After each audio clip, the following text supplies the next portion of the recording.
Hey everyone, this is Self-Made Millennial. I'm Madeline Mann.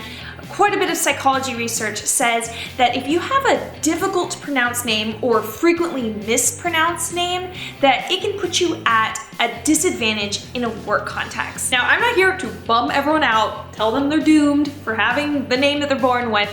I actually have a great quick tip that can really help you, and I guarantee you it is not telling you to legally change your name. Before we dive into the sweet tip, I just want to point out that we all have unusual names in different contexts. So you might have a super common name from where you're from, but then you go somewhere else and maybe they've never heard of your name, maybe they're not used to the sounds that are in your name. Where is Aaron right now? No Aaron, huh?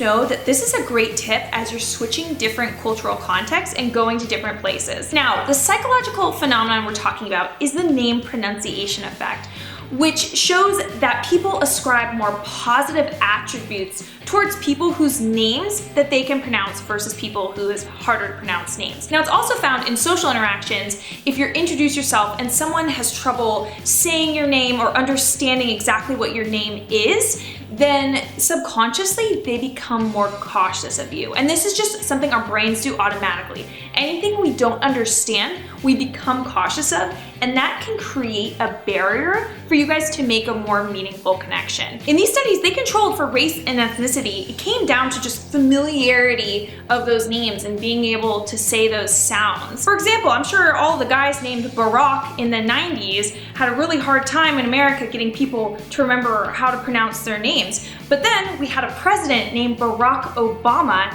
and now the name Barack no longer falls victim to the name pronunciation effect due to familiarity. So what can you do?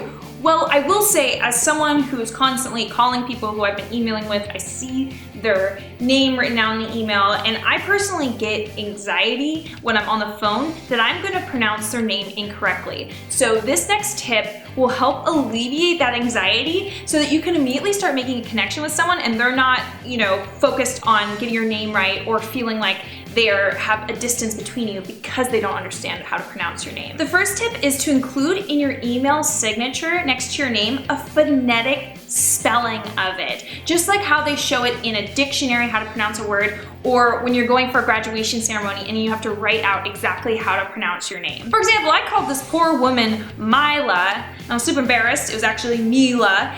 And so it would have been great if she had that pronunciation in her email signature so that goofs like me didn't mess it up. The second way to do it is if you have an unusual spelling is to say pronounced like blank, such as crew pronounced crew, or Ryan pronounced Ryan. If you're listening to an audio version of this part of the video, it's not gonna make any sense, but you all looking at the screen, you know what I'm talking about. And then the third approach, which is by far the best, is rhyming your name with something, or say it's like word, but with a different letter. And I'll give you some examples. Out of these three tips, you should really strive to use this one, number 3, because it gives them a mnemonic device, which is just about the most potent thing you can do to help someone remember your name. If you don't know what a mnemonic device is, I'll link some info in the description, and boom, you're learning more. A few examples are, my name is Basil, which rhymes with Brazzle, or my name is Basil, which rhymes with nasal. Same spelling, different rhymes.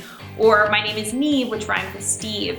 Another way to do it is to say, my name is Jenessa, which is like Vanessa, a more familiar name, with a J. Jenessa Vanessa with a J. What you're doing is you're tying your name to things that are more familiar to them, either words or other names, so then they're able to pronounce it more easily and remember it. Now, I'm throwing out examples left and right, and you're probably thinking to yourself, wow, well, that's cool and all, but I don't have anything that rhymes with my name, or it's not that simple, what do I do? And yeah, you're right, you gotta get a bit creative. Like, there isn't anything that necessarily rhymes with my name perfectly. I would probably say Madeline. It's like paddlin a boat. Or I would say Madeline. It's like a mad violin. Madeline. If it means anything, I believe in you. And I also believe in the power of the like button. So please hit those like buttons, as well as subscribe to this channel so you know where to come right back every week for new vids to increase your brain power. Thanks so much, everyone. Wi-Fi high five.